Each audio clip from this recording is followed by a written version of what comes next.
Evanđelje spored Jovan. 2. poglavlje. Na tretio den imаше svadba во Кана Галилејска, а таму беше и мајката на Исус. На свадбата беа поканети и Исус и неговите ученици.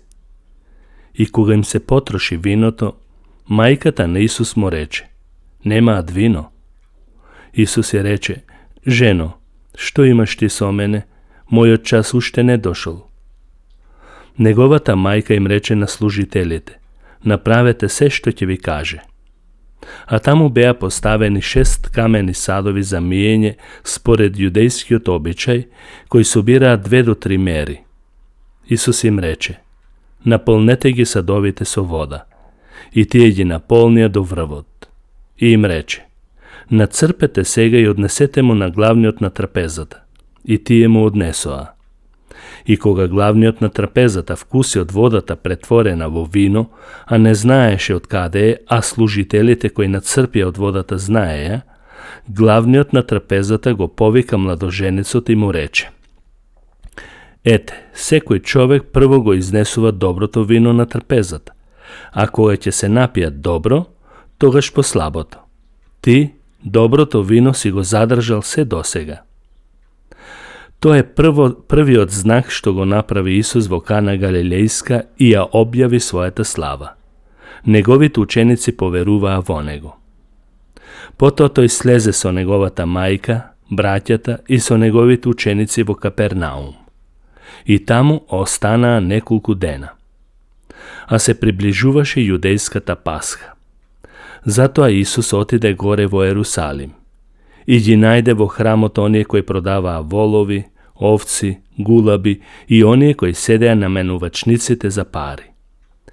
И кога направи камшик од јаже, ги истера сите од храмот, заедно со овците и воловите. На менувачите им ги истури парите и им ги испреврте масите, а на продавачите на гулаби им рече: "Изнесете го тоа одовде и не правете од домот на мојот татко дом за пазарење." Тогаш учениците се присетија дека е напишано: "Ревноста за твојот дом ме изеде." Тогаш јудејците му одговорија и рекоа: "Каков знак ни докажуваш кога ова го правиш?" Исус им одговори и рече: "Разурнете го овој храм и јас за 3 дена ќе го подигнам." На тоа јудејците му рекоа: "Овој храм е граден 46 години, а ти за 3 дена ли ќе го подигнеш?" Но тој зборуваше за храмот на своето тело. А кога воскресна од мртвите, неговите ученици се сетија дека за ова беше зборувал и поверуваа во писмото и на зборот што им го кажа Исус. И кога беше во Ерусалим за време на празникот Пасха, многумина поверуваа во неговото име, гледајќи ги знаците што ги правеше. Но самиот Исус не им се доверуваше на луѓето, зашто сите добро ги познаваше и немаше потреба некој да му сведочи за човек, зашто тој сам знаеше што има внатре во човекот. 3. поглавје. Меѓу фарисеите имаше еден човек по име Никодим, кој беше познат јудејски старешина. Тој дојде кај Исус ноќно време и му рече: "Рави, знаеме дека ти си учител дојден од Бог, зашто никој не може да ги прави овие знаци што ги правиш ти, ако Бог не е со него." Исус му одговори и рече: "Вистина, вистина ти велам, ако некој не се роди од озгора, не може да влезе во Божјото царство." Никодим му рече: "Како може човек да се роди кога е стар? Може ли повтор пат да влезе во мајчината утроба и да се роди?" Исус му одговори: "Вистина, вистина ти велам, ако некој не се роди од вода и дух, не може да влезе во Божјото царство. Тоа што е родено од тело, тело е, а тоа што е родено од дух, дух е. Не чуди се што ти реков, треба да се родите од озгора. Ветрот дува каде што сака и го слушаш неговиот шум, но не знаеш од каде доаѓа и каде оди. Така е со секој што е роден од дух." Никодим го праша: "Како може тоа да биде?" Исус му одговори и рече: "Ти си учител во Израел, Па тоа ли не го знаеш? Вистина, вистина ти велам, ние зборуваме за она што знаеме и сведочиме за она што сме виделе, а вие не го примате нашето сведоштво. И ако ви зборувам за земни нешта и пак не верувате, како ќе поверувате ако ви зборувам за небесни работи?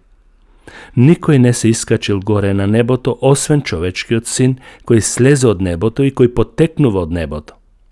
И како што Мојсей ја подигна змијата во пустината, така треба да биде издигнат и човечкиот син. И секој што верува во него да не загине, туку да има вечен живот. Зашто Бог толку го возлюби светот, што го даде својот единороден син, та секој кој верува во него да не загине, туку да има вечен живот. Бог не го испрати својот син во светот за да му суди на светот, туку светот да се спаси преку него. Кој верува во него нема да биде суден, а кој не верува веќе е осуден, зашто не поверувал во името на единородниот Божи син. А осудата е во тоа што светлината дојде во светот, но луѓето ја засакаа темнината повеќе отколку светлината, бидејќи нивните дела беа лоши. Зашто секој кој прави зло, ја мрази светлината и не оди кон светлината, за да не се откријат неговите дела. Но кој постапува според вистината, доаѓа кон светлината за да се видат неговите дела дека се од Бог извршени. Потоа отиде Исус со неговите ученици во јудејската земја, каде што престојуваше таму и крштаваше. Јован крштаваше во Енон, во близина на Салим, зашто таму имаше многу вода. Луѓето доаѓаа и се крштаваа, зашто Јован уште не беше фрлен во затвор.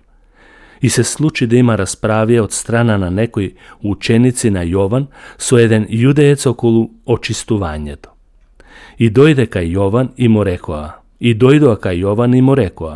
Учителе, оној кој беше со тебе од другата страна на Јордан, за кого ти посведочи, ете, тој крштава и сите одат кај него. Јован одговори и рече, не може човек ништо да присвои за себе, ако не му е даден од небото. Вие сами сте ми сведоци дека реков, не сум јас Христос, туку сум испратен пред него. Кој има невеста младоженеце, пријателот на младоженецот стои покрај него и го слуша и се радува многу на гласот на младоженецот. Оваа моја радост се исполни. Тој треба да расте, а јас да се смалувам. Кој доаѓа од озгора, тој е над сите. Кој е од земјата, тој е земен и земно зборува. Кој доаѓа од небото, тој е над сите. И тоа што го видел и слушнал, за тоа сведочи, и никој не сака да го прими неговото сведоштво. А кој го примил неговото сведоштво, тој ќе потврди дека Бог е вистинит, зашто оној кого Бог го испратил, тој кажува Божи зборови, зашто Бог не го дава духот со мера. Таткото го сака синот и се му предаде во неговата рака. Кој верува во синот има вечен живот, а кој не му е послушен на синот, нема да види живот, туку Божиот гнев останува врз него.